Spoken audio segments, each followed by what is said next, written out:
Good evening, friends. Thank you, first of all, Indu, for that very effusive introduction, which flattered my ego no end.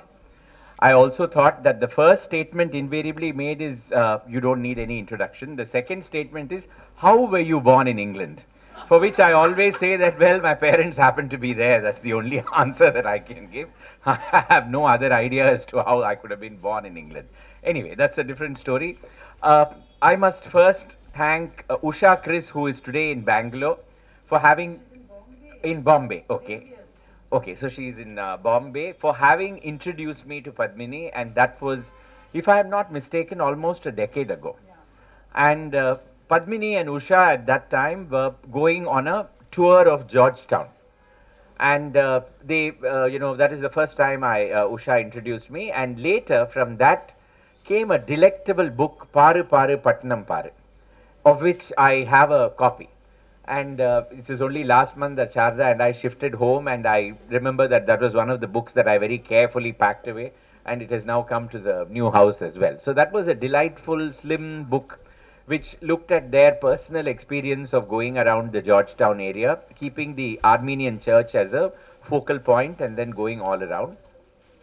At that time, I realized that Padmini was also very inspired to write Nostalgia, which is a book centered once again around the Armenian church and a family that lives very close by. And I happened to have read it independently around 5, 6, whenever this book came out a few years ago. And once again, Padmini was very kind enough to send me a copy of this book. And it was with great pleasure that I read it, and then I read Be the Book as my preparation for being here this particular evening. The One of the very interesting points that I felt when I started reading Be the Book is, as an author, you are the book always. You put in your whole life and soul into every creation that comes out. It is almost like giving birth, I am sure. And so the title is very much what most authors feel when they bring out a book. It is a reflection of their personality. I can't say the same experience is true of bringing out a commissioned coffee table book, of which I have done several now. And most people invariably ask me, how is it after you have brought out a coffee table book? I always tell them that it is like having your 10th or 11th child. ரெண்டு கண்ணு ரெண்டு காது மூக்கு கழுத்து கை எல்லாம் இருந்தா சரி அதுக்கு மேல அது கிட்டக்கு கொண்டு வராதீங்கோ போறோம் அப்படின்னு சொல்லி you push it off to one corner and then you don't deal with the book thereafter. And I also realized that unlike these books, which are a work of passion, a coffee table book is one more of a matter of duty. And it was brought home to me with brutal frankness from the first client who commissioned me to do a coffee table book. 300 pages of hard work, 400 photographs, proofreading, editing, rewriting, and everything. And finally, the book comes out, it's being released, and he hisses into my ear, "Don't worry, nobody is going to read it anyway." This is right in the middle of the release function. The other matter that really commended me to this book is it's very nice and small, easy to carry. So when you release it, there's no danger of dropping it. So there was this book that I did for Karur Vaisya Bank, and I must say the client wrote most of the book themselves after I had been paid off. And then I was invited for the book release, and nobody told me that the book had burgeoned and burgeoned and burgeoned with photographs of the board of directors again and again and again and again and again. And finally, they never told the President of India the weight of the book. So Mr. Pranab Mukherjee is told, now you will release the book. And then two aides de camp bring the book and they dump it in his hand. He was, because he never thought that the weight was of that great an extent. Having struggled, he finally released the book, or as he said, released the book and unleashed the book, more or less.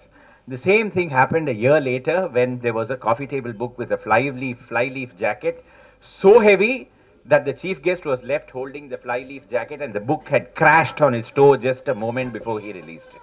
So none of those dangers in this volume. But jokes apart, I thoroughly enjoyed reading Be the Book.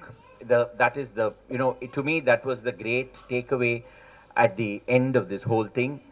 I also realized, like Valmiki's Ramayana, that a moment of great sorrow is what really spurred Padmini to take this book and finally bring it out.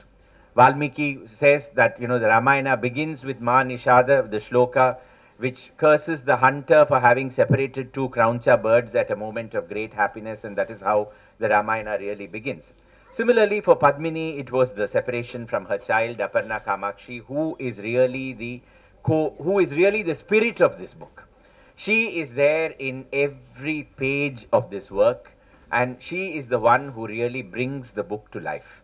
Padmini is more of a narrator in this work because she is looking at everything from Aparna Kamakshi's point of view, and at every stage, Aparna is consulted in this book, no matter whether it is in the early years of the content and then onwards to the very production of the book and the bringing out of the book. The and then you realize at one point that Aparna is not there, and then Padmini is writing in her own voice the rest of the book with a great determination and will to bring it out. Full congratulations to you for having brought it out so that we can read and rejoice in the contents. Now, on to the book itself. What does a typical author go through when they are bringing out a work of passion like this one? There is first the idea as to bringing out a book. And it is very interesting that in this particular work, there is the seed of another work which I am sure when it comes out will be Padmini's finest book. It is a story